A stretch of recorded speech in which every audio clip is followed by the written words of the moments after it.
The British Museum is one of the great treasure houses of the world, a universal museum founded in the 18th century. It's therefore had, over the years, an opportunity to collect things on a scale that has been vouchsafed to very few other people. Among the great treasures of the museum is the Sutton ship burial, arguably the richest treasure found in British soil. Certainly the richest grave found in Western Europe. The Sutton ship burial, which is displayed in a new gallery in the British Museum, a gallery which was opened this year, was found in 1939, just at the outbreak of war. It was excavated by a remarkable group of new archaeologists of that period. People who 20 years ago talked to the BBC about their experiences in a film entitled The £1 Million Grave.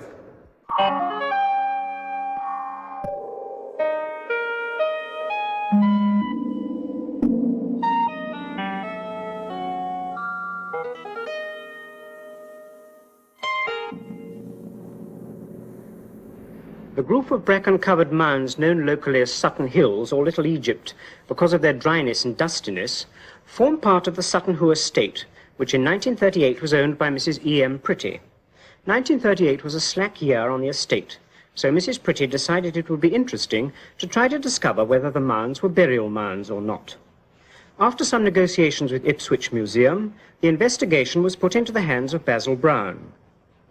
Basil Brown was the son of a small farmer who developed a great knowledge of local soils and an extraordinary flair for finding things, and eventually, after a varied career, became a part-time employee of the Ipswich Museum. Mrs. Pretty let him lodge in an upstairs room in the chauffeur's cottage and agreed to pay him 30 shillings a week to take charge of the excavation. Very sensibly, Basil Brown decided not to start on the largest mound, but on this one. It turned out to have been robbed, like all three they dug that year, and the finds were not spectacular, though they did show that the mounds were Anglo-Saxon, not Bronze Age, as might have been thought. The finds included some broken pieces of ribbed blue glass, some gilt bronze objects, including a disc with a complicated interlaced pattern, some odd pieces of metalwork and some pottery, but the third mound did yield one significant thing. The first thing was we put a trench from east to west, and we came across a heap of clinch snails from a ship. And these are usually associated with Scandinavian boats. And when we got down, there was a boat-shaped grave, and some rivets were in position in the side. So it showed definitely that there was a boat. Basil Brown had thus the experience, which was to be very important later on, of seeing what the remains of a boat looked like in those particular soil conditions. Mrs. Pretty was also sufficiently encouraged to go ahead the following year, 1939. Well, when I came over, I met Mrs. Pretty and walked down to the mounds, and I said, "Which would you like excavated?" And she said, "What about that one?" One of the men who helped Basil Brown was Jack Jacobs, Mrs. Pretty's gardener. Well, I assisted Mr. Brown here with the excavations of this tumler, and one night we had a very heavy thunderstorm. And Mr. Brown got up in the early hours of the morning and came across here. I don't know whether he would have kept it a secret or not, but I happened to be looking out of my window when he came home. And I'm sure that he had such a great interest and a great concern for this tremendous find. I believe that he would have slept here if he'd had his bed here. If he'd had his bed, he'd have slept here. The most spectacular excavation in British archaeological history began prosaically enough with a trench at ground level into the centre of the mound. Then, on May the 11th, Jack Jacobs bent over and said, "Here's a bit of iron, and here's another." Well, I made a rush and pushed him out of the way. I found the first rivet. I call it rivet. I went to remove it, and he told me to replace it because he said it mustn't be removed until there's further investigations. And as I was a green hand, you see, I didn't understand much about the value of the things. That was the bow of the ship. Then I carefully followed it down with bare hands and a trowel and of course thinking that it was a small boat, but it was the bow of the ship, you see. Well, you wouldn't expect it, a ship 8 feet long. The unexpected discovery of the remains of a large ship in this mound was not a thing that could be kept entirely quiet. In June, rumours that inquiries about Viking ship burials were being made reached C.W. Phillips, a Fellow of Selwyn College, Cambridge, and Secretary of the Prehistoric Society. At once he made arrangements to visit the starting point of these rumours. I walked towards the site from the lawn in front of Mrs. Pretty's house, came out onto the heath, and saw in front of me the group of barrows, and one of them with a very large mound of sand thrown up from it. I came round the end and looked, and there was a long trench which Basil Brown had dug, and in this trench there were the very clear indications of a long ship, possibly about 100 feet long. I couldn't be sure. Well, now, this was, of course, an astonishing sight. Nothing like it had ever been seen in England before. And I realized that it was necessary to bring the most important archaeological interests in the country into relationship with this as soon as possible. And therefore, after we'd looked at it for a short time, we went straight back to the house, got to the telephone, and within the hour, the British Museum and the Ministry of Works had been informed. There was now an anxious period for Basil Brown, Jacobs, and Spooner. They had found this remarkable ship, and they had to wait while the authorities made up their mind what was to be done. What the Ministry of Works did decide was to ask C.W. Phillips to take charge. Well, of course, that never grasped me, because I didn't quite see how anybody was going to take it on. But since no one knew anything about it anyhow, as long as you're a reasonable and sensible person, it seemed to me you might have a bash, you see. So a bash we had, that's all. Basil Brown had established the manner of the excavation by clearing down to the level of the ship in the mound. Now the next question was whether there was any burial chamber in the ship.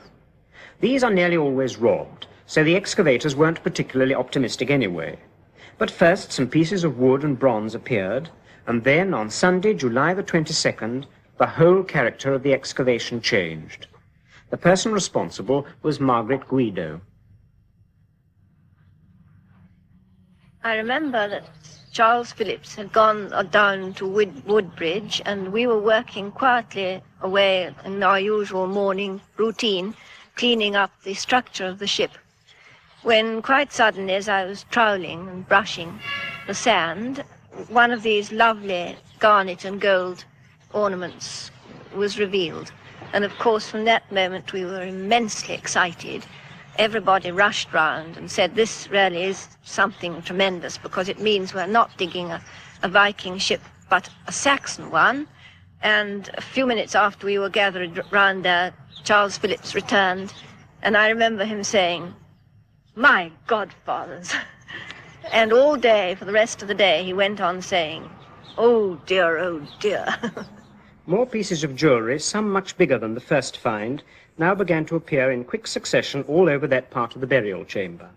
We had sieves, and they were throwing arse into sieves, and I remember a sieve and a lovely brooch came into my eye. A beautiful gold brooch. And of course, I wasn't allowed to touch that. I had to turn that over quickly. Even an archaeologist like John Ward Perkins, now director of the British School in Rome, who was visiting the site for the day, got involved in the process. I was trusted with a trowel, and I had one of those strokes of rare good fortune which come all too rarely in an archaeologist's life, namely that of being there on the right day and at the right time, because it was precisely on that day that the finest remains of the burial group started to come to light. I personally had the good fortune to be placed where the belt buckle, the gold belt buckle, came out. And just near me, somebody else was excavating, or beginning to excavate, the remains of the gold and enamel purse. There's something very fascinating about gold. It comes out just as it lay in the earth, just as it went in. It is still bright and shining, and to dust the sand off and to see the gold with this pattern coming out among the sand is an experience that I shall personally never forget. The gold also gave Stuart Piggott, now Abercrombie Professor of Prehistoric Archaeology at Edinburgh University, an unusual experience of a less serious kind. As you know, whenever you're excavating anything, any monument of whatever period, people think that you must be finding gold, and usually ask you if you have.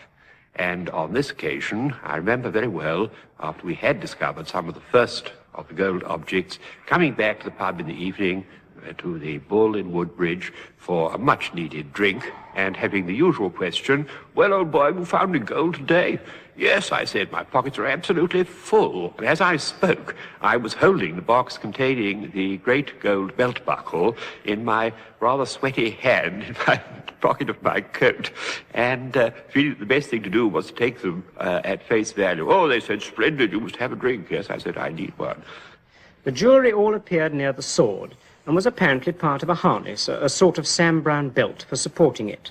The sword itself and its leather and wood scabbard had rusted into a solid mass, but the gold and garnet-encrusted pummel and crosspiece were so well preserved that you can actually see where the owner's hand resting on the hilt had worn away one edge. They have now been mounted on perspex to show their original positions. As well as the jewelled handle, there were two jewelled bosses just below it. These have a cross in their design, so they may hold some Christian significance. The sword was 2 feet 9 inches long, rather shorter than most Saxon swords. The belt on which the sword hung was fastened by this great gold buckle. On the right would have been the purse, and on the left the sword. Then a jewelled strap seems to have run up to one shoulder, and a T-piece led a strap to the other shoulder. Then there were 2 shoulder pieces, and finally 6 other pieces whose function is not yet known. Altogether, this is easily the most magnificent collection of Saxon jewellery ever found. Probably the finest piece artistically is the great gold buckle, over 14 ounces of solid gold.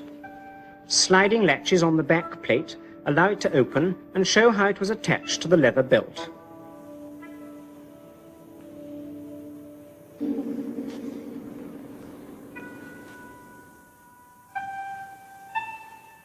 It is decorated with a complicated interlace pattern, and at the top is a rather charming beast with a ring round his hips and ankle, a characteristic achievement of a craftsman who was one of the greatest goldsmiths of the Dark Ages.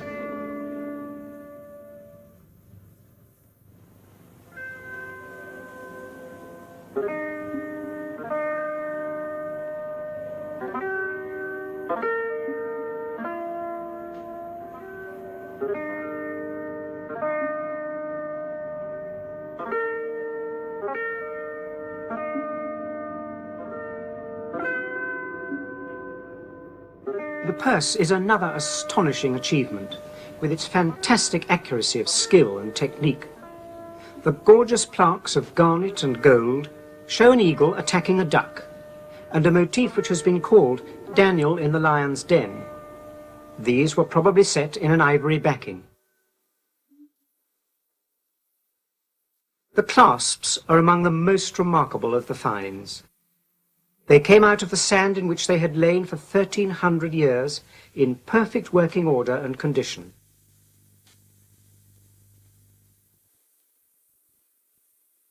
They were attached to a garment by staples and then fastened together by a pin through the hinges. Even the animal's head on the fastening pin had garnet eyes. The garnet and gold colouring here is made even more vivid by little checkers of blue and white glass. The flat jewels are treated with a similar astonishing brilliance and delicacy of technique. Garnets are notoriously brittle and difficult to cut, and a modern gem cutter estimated that the curved stones might take up to 3 days to cut and the flat ones a day. All these garnets probably came from India. There are more than 4,000 of them. In this piece, they are cut even on the curve as well, and let in all round the edge of the buckle. But perhaps the most remarkable pieces of all are these gold and garnet pyramids, with more blue and white millefiori let into their tops.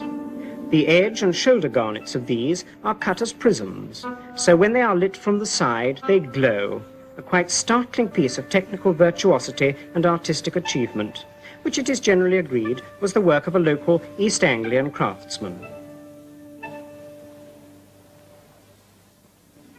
Another interesting find amongst the jewellery was that under the purse, presumably in the leather bag that backed it, were some coins. These were all Frankish tremises, made of gold, rather smaller and thinner than a sixpence. They were all struck in France at Merovingian mints. The coins are debased copies of Byzantine ones, and nearly all have a head on one side and a cross on the other. There are 37 in all, together with 3 blanks and 2 gold ingots. Besides their own intrinsic interest, there is a very significant point about these coins. Rupert Bruce Mitford is keeper of British and medieval antiquities at the British Museum and is in charge of the research and publication of the Sutton Hoo finds. You might think that because there were 37 coins in the purse, that it was quite a simple matter to date the burial. But the trouble is that the 37 coins in the purse have no dates on them. There's only one coin that can be even said to have been struck by an individual king. We have to date them, as a matter of fact, solely on the style of the designs, and this is a matter of very great complication and extreme difficulty. One immediate result of the finding of this jewellery was that from now on there was a police guard on the site. Night and day, 2 policemen, paid for by Mrs. Pretty, watched dispassionately over the excavation. There were other, less practical and more subtle changes as well. When we first saw the jewellery, we were naturally wildly excited. It looked so beautiful, the garnets and the gold lying there in the sand and with the black ribs of the boat behind. And we all crowded round and looked at it and, of course, felt that we were in on a real boy's adventure from the point of view of the excitement of it all. I think we were also slightly alarmed because we realized that we'd got to be far more careful in future. Here we were, we few people responsible for an enormously valuable find. I suppose that you're supposed to be terribly pleased when you realize that you're onto some remarkable gold objects.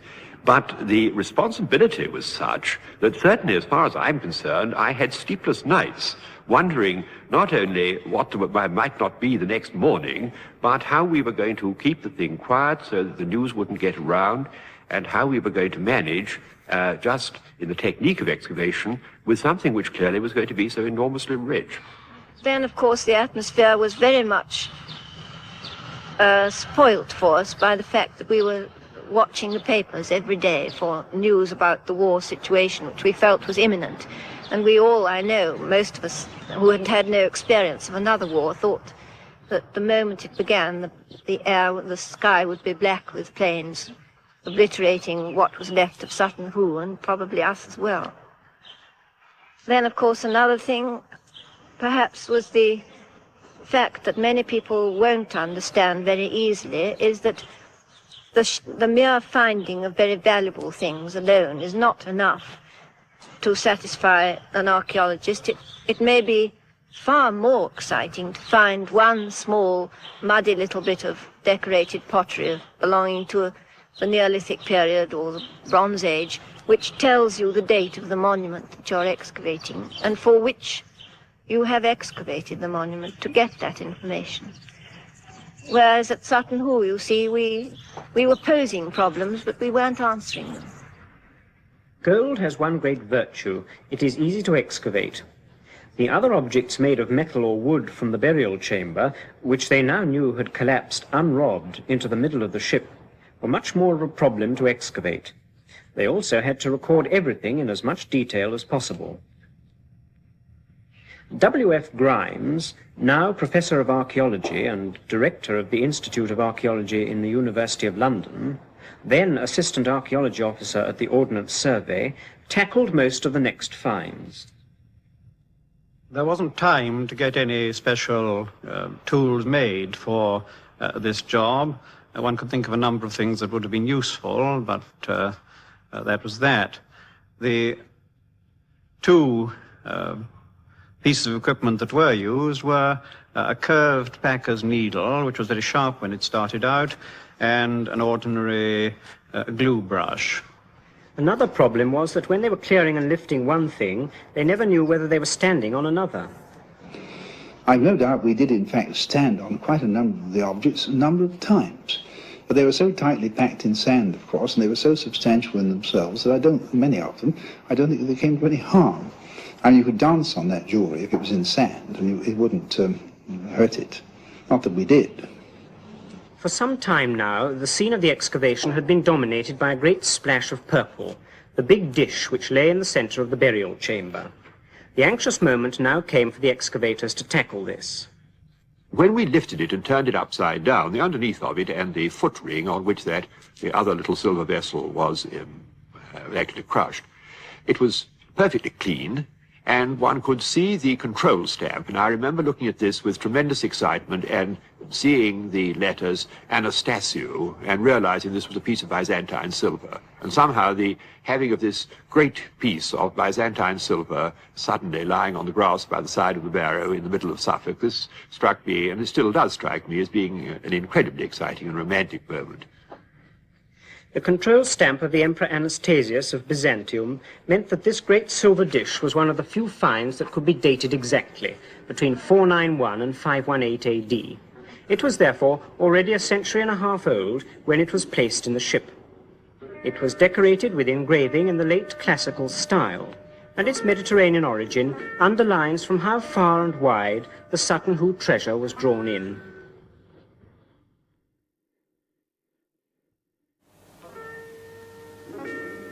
As Stuart Piggott said, the underneath of the dish had a small ladle impaled on the foot ring. This too seems to have come from the Mediterranean workshop.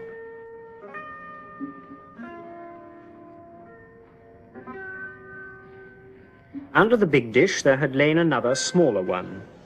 This in turn, using the tools you've just seen, Professor Grimes cleaned and lifted. It came away from the sand quite cleanly and turned out to be silver of the same period, but with a rather crudely done female head, not quite in the centre.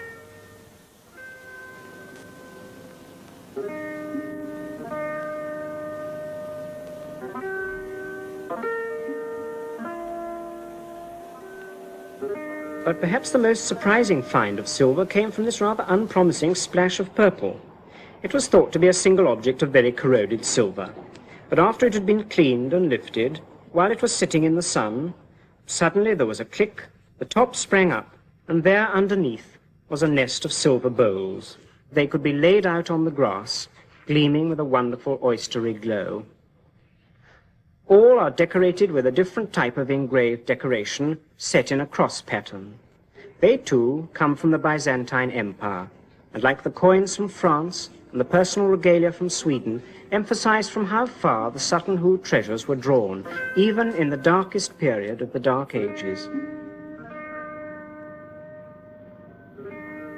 The two spoons found near the bowls are particularly interesting because they have engraved on them in Greek the names Saul and Paul. They may have been a baptismal present for a convert and are the strongest evidence of Christianity in this otherwise largely pagan burial. Then, on July the 28th, there came a third important development.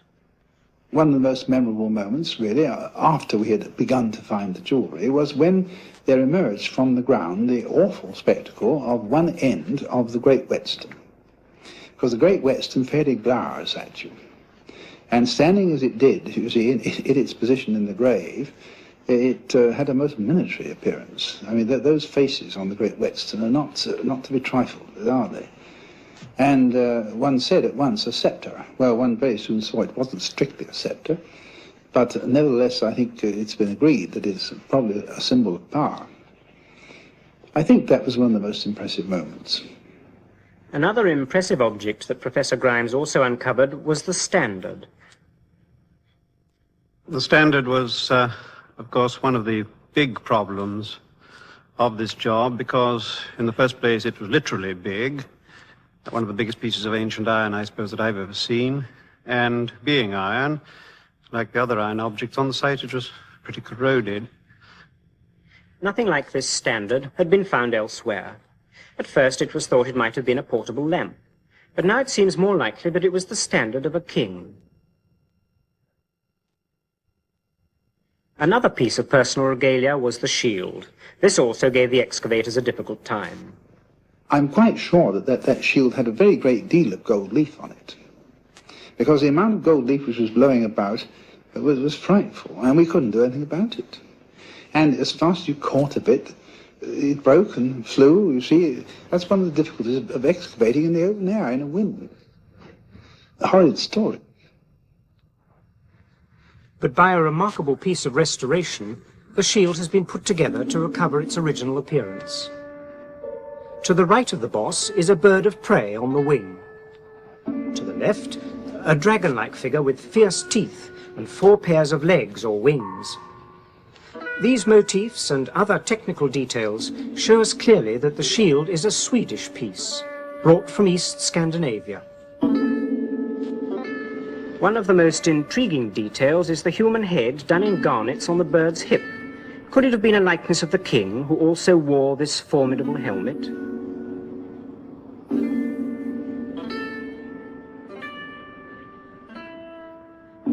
It is a great iron crash helmet with the crest ending in a fierce-toothed dragon's head.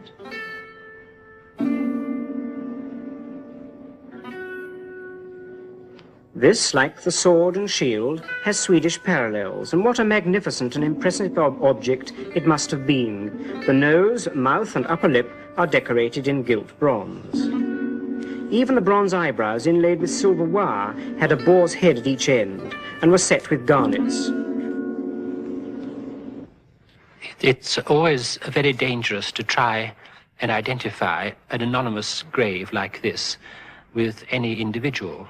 We don't know many names in the 7th century, and unless there's a personal seal or a finger ring with a name on it, it's a very dangerous thing to try and do. In this case, the only hope that we have at all of identifying the grave with anybody is if we can say that it's the grave of a king, and furthermore, if we can say that it's the grave of an East Anglian king. Now, if we can say those two things, as we can in this case, I think, quite confidently, we know the names of the East Anglian kings in the 7th century and their succession.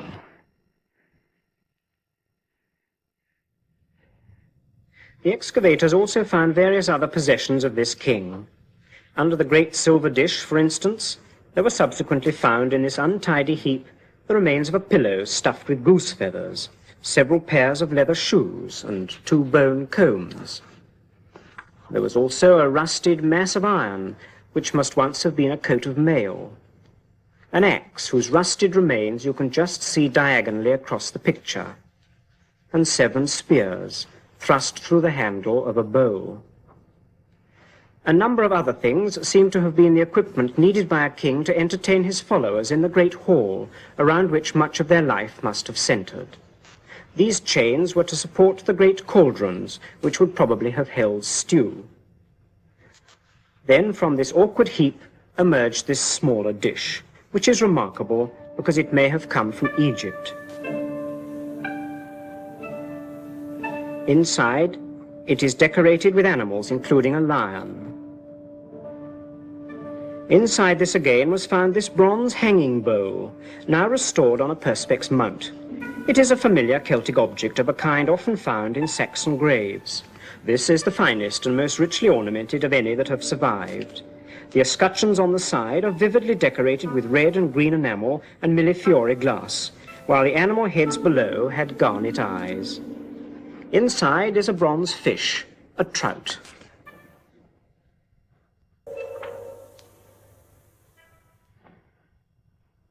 Another object, which looked to be just an unpromising crescent shape in the ground, became a magnificent pair of drinking horns, which were made from the horn of an aurochs, an extinct breed of cattle. In contrast are these little drinking gourds, several of which have had to be restored, as only their mounts survived. No glass was found at Sutton Hoo, which was surprising, so it has been suggested that these little drinking cups took its place and were used for nips of some primitive form of whisky. Another object of very great interest was the harp, of which this is a reconstruction. The remains were in a beaver skin, and it is easily the earliest example known of such an instrument.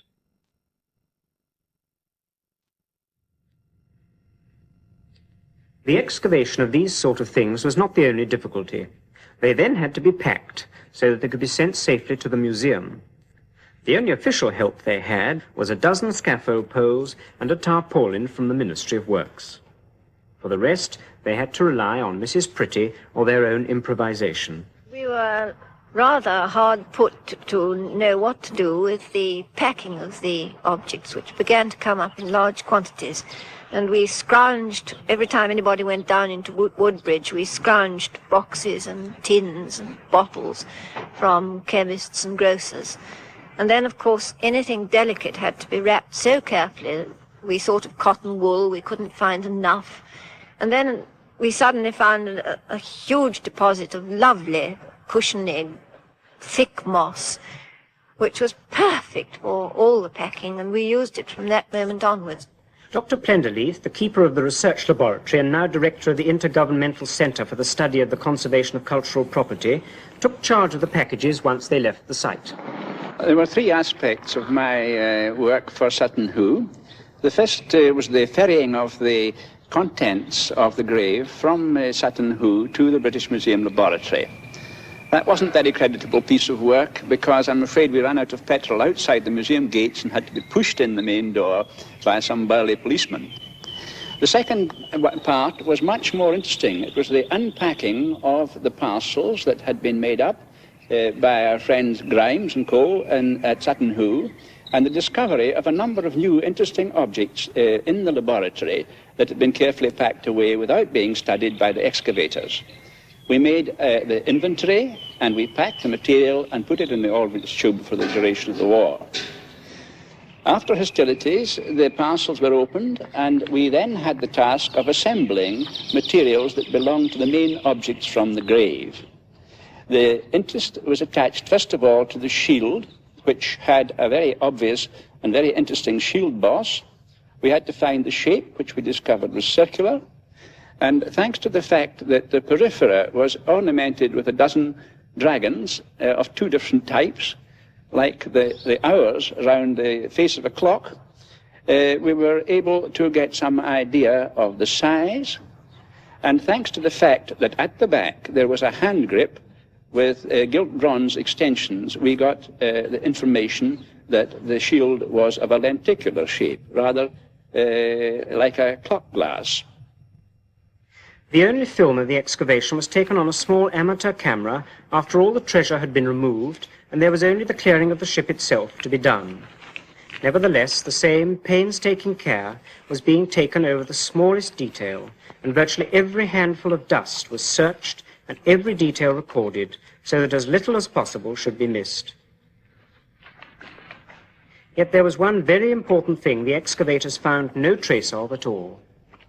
The excavators were all skilled and experienced. I don't think they ever lost sight of the problem of whether there was going to be a body in the grave. They were looking for it all the time, but they saw absolutely no trace of any skeleton or any remains from bone meals, brown stains in the sand or anything of that kind. There weren't even any vestiges of the teeth, the dense parts of the skeleton that go last.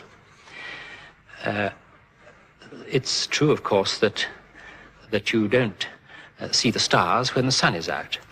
And they were busy, preoccupied with uncovering this fantastic jewelry, which was unique and the like of which had never been seen before, and they might have been pardoned for missing, for not seeing indistinguishable, I mean, very light and inconspicuous stains in the soil or something of that kind, but I don't think they missed any visible indications. To this absence of physical remains, there was also an absence of all those personal things that you might expect the body to be dressed in, things like shoelace tags or buckles or embroidery from the edge of the cloak or a finger ring or a pendant. Well, now, these were negative picture, so that we were reduced to trying to get a more positive result by chemical tests on the grave goods.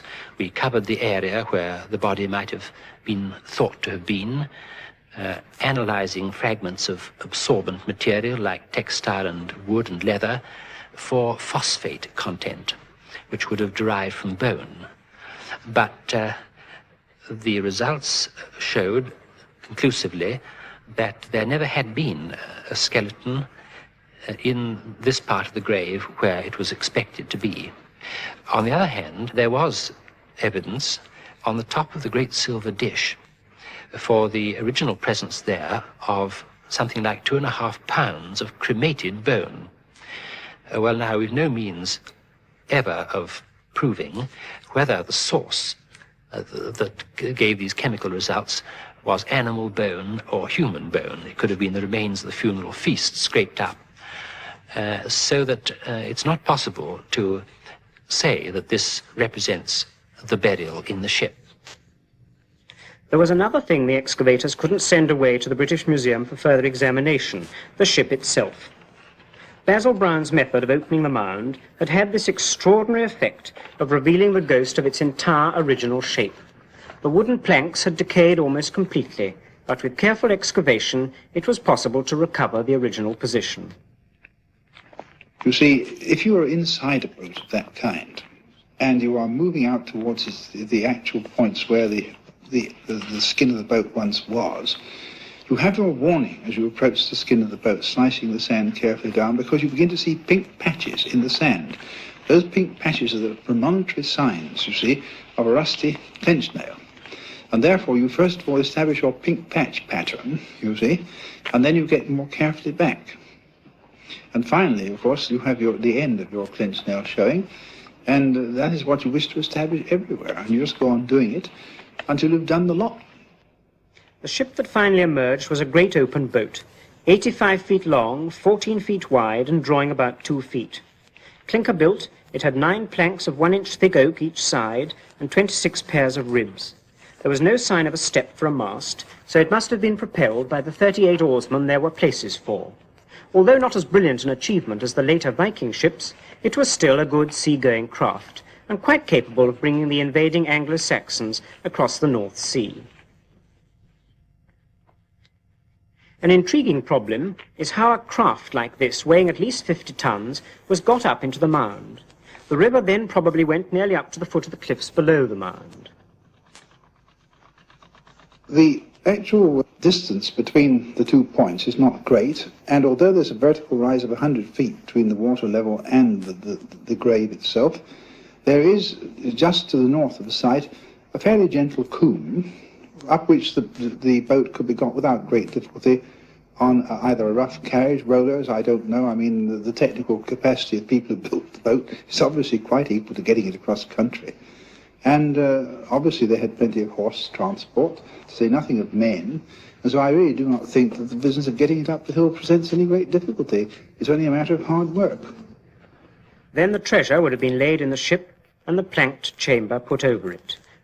What we can tell for certain is that the wooden chamber in due course collapsed onto the rest of the treasure, but the sand held the ship so firmly in position that even though all the timber had decayed away, the discoloured sand and the rivets left its outline magnificently visible to the excavators. The story of the excavation wasn't quite finished when the boat was finally cleared and the trench was left to turn into the unexciting grassy scar which is all that remains to be seen at the site today. Since the treasure had contained gold and silver, its ownership was subject to the law of treasure trove. Finally, the jury decided that there had been no intent to recover the grave goods and that therefore they were the property of the landowner. The treasures found in the Sutton Hoo ship have been described officially as the greatest single archaeological discovery in the archaeological annals of England, and also as the greatest benefaction ever made to the national collections by a single donor in his or her lifetime. I don't think these descriptions are in any way exaggerated. After the inquest, the British Museum was faced with the prospect of having to purchase for what must be a very great sum of money these treasures for the nation. But fortunately we were spared the difficulty of doing this and the great expense of it by an act of unparalleled generosity on the part of Mrs. Pretty, who gave the entire treasure to the national collections. And it may now be seen by anybody who cares to go and look at it in the British Museum. Into the mound they put ring, jewels, all that skillful work, as in the storehouse, ere men who risked something had gathered it. They left it to earth to keep the precious lot, gold under dust, where to this day it sits, not used by men, as it before was not. Since that film was made 20 years ago, a lot of solid work has been put in. The excavations weren't finished in 1939, and I and my colleagues finished them in 1967 to 1970. The 3 volumes in which the work of Sutton Hoo is now described were not tossed off lightly. They're not exactly a coffee table book. 96 people contributed in one way or another to their 2,750 pages and their over 2,000 illustrations. So the British Museum, we can say, has taken Edith May Pretty's great benefaction to the nation very seriously. As a result, new facts have emerged, ideas have changed, and new perspectives have been reached. All this work can perhaps best be judged by just going to look at the objects in tip-top condition in the splendid new display in the British Museum. Perhaps the most important thing is that we are now much more confident about the date than we were, and this is because of advances in the study of the coinage. We think the burial is perhaps a quarter of a century earlier than we thought some years ago. The date bracket now that we have from the coins is between 615 and 635 AD. Well, now that makes it much easier for us. We can more confidently suggest whose burial this might have been, for whom the monument was erected. And I think there is no doubt now that it was the monument of Redwald, who was the most important of the kings of the East Anglian dynasty, and who died in 624 or 625. Just possibly the dating bracket would let in his eldest cousin or his son, but Redwald is by far the most likely person.